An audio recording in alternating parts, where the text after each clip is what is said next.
Tennessee, not the only one reaching out and getting a new head coach. Arkansas went all the way up to the Big Ten so they could get one of these. 20 pounds, really? Yeah, it's 20. It's scary to you. I'm messing. Things winding down here on day 2 of SEC Media Days. Tomorrow, the final day. 10 down, 4 to go. 2 of them, you might have heard of them, LSU and Alabama. Nick Saban and Les Miles will be in the house. We'll be here for every minute. Reporting from Hoover, Alabama, Andy Burrell, Local 24 Sports. I took it upon myself to ask some of the best sports writers and sports television personalities in the nation to describe that man, Nick Saban, with just one word. Winner. Legendary. Motivating. Mean. Charming. General. Smug. Celebrity. Colorful. Short.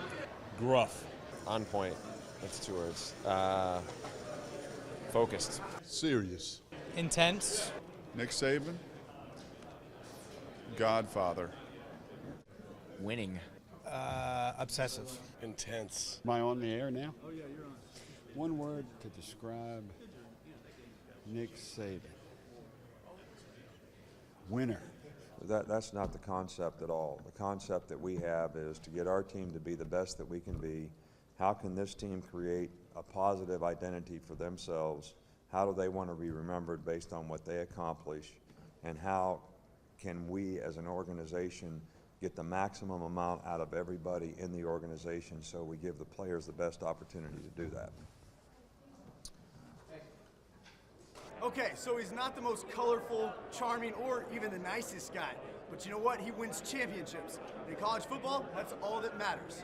Reporting from Hoover, Alabama, Andy Burrell, Local 24 Sports. Now this is what SEC football is all about. Hey, they're gonna run you over.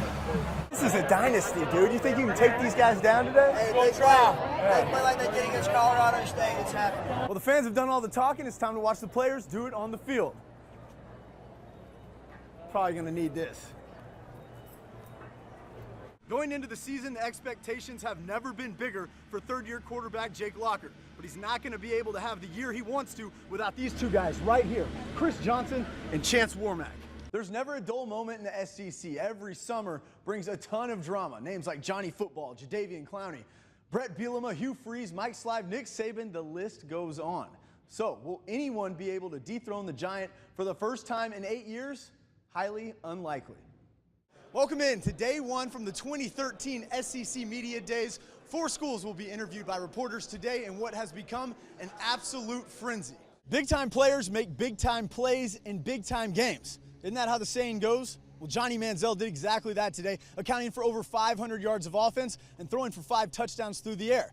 But it wasn't enough, and the Crimson Tide will remain the #1 team in the nation thanks to turnovers in key moments and steady play from A.J. McCarron.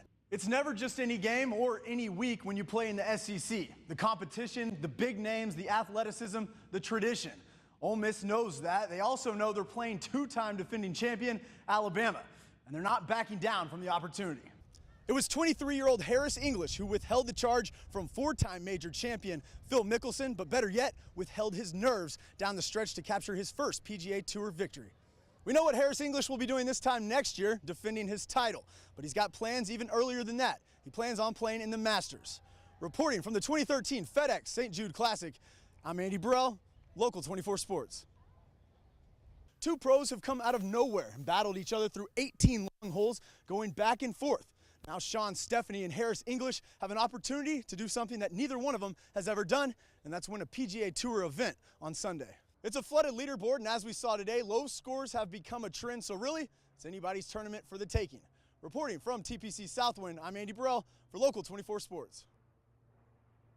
Well, finally, I want to ask you about your monkey, because I've seen the video and everything. The monkey's gone, right? The monkey's gone, yeah. Okay, I'm sorry about that, man, but kind of just share with us one story that really sticks out about the monkey.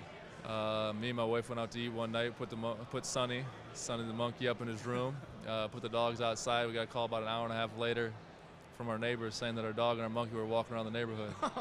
So together? Yeah, I'll ride my dog riding the back of the dog. Wow, so, yeah. That's great, man. Rest in peace, Sonny. Mike, welcome back to Memphis, man. Thanks so much.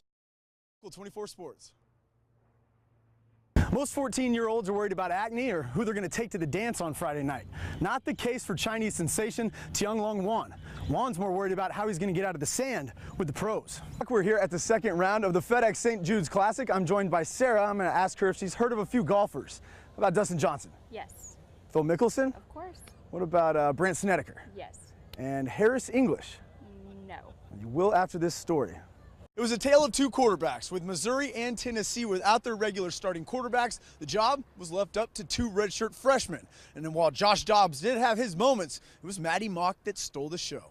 With a 4-5 record, Tennessee can still get to a bowl game with just 2 more wins. Missouri, on the other hand, 8-1, but the rest of their schedule is absolutely brutal. So it'll be a tough run for them to finish up and get to a BCS bowl.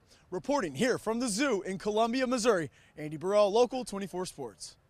Well, Gil, we finally made it here in Columbia, Missouri for a game against Tennessee. They come in at 4-4, looking to get above 500, but they're going to have to do it without Justin Worley. The senior quarterback had an injury to his hand, surgery earlier this week. Now they look to a freshman to get the big win here in Missouri.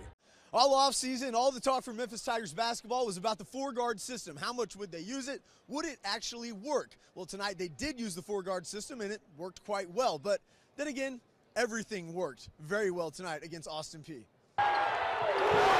When I'm out there with them guys, I just feel like I'm not going to say we're not going to make no mistakes, but mistakes should be very belittled. You know what I'm saying? It should be down to a T. To Stillwater, Oklahoma, to take on a very good Oklahoma State team. Reporting from FedEx Forum, Andy Burrell, Local 24 Sports. Welcome, guys, from the FedEx Forum. Not here for a Grizzlies game. No. The Memphis Tigers kick off their basketball season tonight against Austin Peay. Not the best opponent out there, but, man, I tell you what, it's a good way to get this thing kicked off right here at home. And if you've been watching college basketball over the last few nights, there's been a lot of big-time play out of freshman players, and that's exactly what Memphis is hoping for this season as well. Cedric Wilson Jr., he's a stud. His dad played at Tennessee. He can get the job done, but one player in particular that's going to put a stop to that is this big boy right here, Josh Williams. He's only a junior, 6'4", 225. The kid brings the pain. If you can feel the atmosphere out here right now, that you know this is playoff football. This is what it's all about. Winner moves on, loser goes home, and that's all that matters. Gil, I'm joined by ESPN's Joe Schad right now. And Joe, if you can, just give us the up-to-date on Dak Prescott, who has done very well this year for Mississippi State, dual threat guy. What is his status coming into tonight? I do not expect Dak Prescott to play. He has a nerve situation in his left elbow, an injury that happened in the Texas A&M game. This is a big blow to their chances because, during the week, Nick Saban compared Prescott to Tim Tebow for his ability to run the football, his size. He's really emerged as Mississippi State's best offensive player. And so this puts a lot of pressure on Tyler Russell, who's had a little bit of an ankle injury. He's a very stationary target, and he's been up and down in terms of his ability to pass, which is what he's supposed to be best at. Well, it's going to be a big hit for him. I think, Tyler Russell's been there, done that. We had him last year in this game, and he was only a 50% passer, and he doesn't have the running advantage they had with Dak in there. So the kind of teams that Alabama has trouble with are the kind of teams that have a Johnny Manziel type, and he's not a Johnny Manziel type, but he's more like a Tim Tebow type. And taking that run threat away, it's not going to help the cause too much, I don't think, for Mississippi State.